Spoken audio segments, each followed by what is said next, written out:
Hi everyone, martial arts comes from a place of protecting life and protecting principles and the things that you love. Martial arts, the real martial arts, it comes from a place of love and care, not from a place of hate or misunderstanding. That's where war comes from. The kind of spirit, warrior spirit or protective spirit that martial arts is born out of, it's within everyone. So it's the warrior archetype that Carl Jung talked about. Some people want to dismiss or object to the idea that they have a warrior archetype, that there's a warrior inside them. A warrior and a soldier are different things. As soon as anyone goes to dismiss or object that they have a warrior archetype, they're using the warrior archetype to actually make that objection. The warrior archetype is about protecting boundaries. It's about having the audacity to say no. So that's a big quality. This human part, this part of our human spirit, I guess.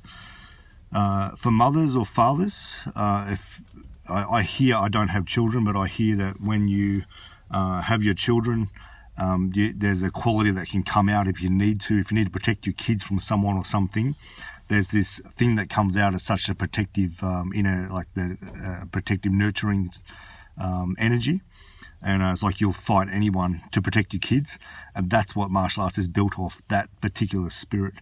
In martial arts, there's a series of techniques called the Black Panther leaves the cave. And it's exactly as a way of elucidating that spirit that is under the martial arts. So the Black Panther leaves the cave means that there's a panther in the cave with its cubs. Kittens, I think, and it hears a noise outside. It goes out to investigate, but when it goes out, it's ready. Its spirit's already there. It's a different sort of animal about it. It's not just how it looks. It's not how it presents its body. It's all that. Plus, also, there's this energy that even just the energy of it, you go, I don't want to go there. It's the ferocity of that energy that's like, I'll stay away. So that's what that's aiming to produce. It's a big quality in martial arts. It's in China. China was known as the Middle Kingdom, because it would, and it developed martial arts as a way of protection. So wushu, which is a Chinese word for martial arts, means to stop violence. That's what it means. There's not war. So they were finding, because China had a lot of things that it had developed. So it developed paper, silk, and China itself, that sort of stuff, the teacups and things. It had a lot of advanced technology, and if you look into it, there's some very interesting philosophy that's like extremely deep, and you wonder where the hell that come from. So they had these important things they wanted to protect, and they were always being invaded from everywhere, from Japan, Russia, all over the place.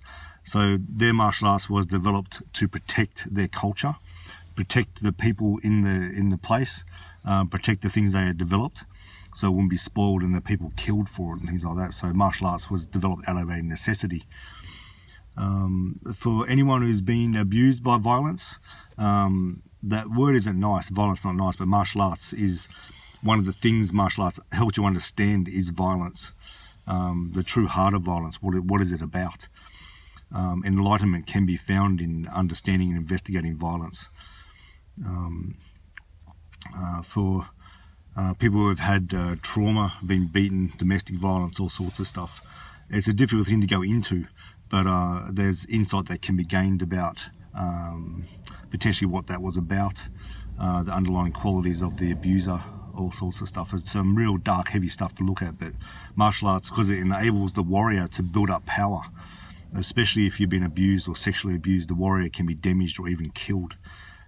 So martial arts is a massive way of building that back up again, so you can actually engage with your inner stuff.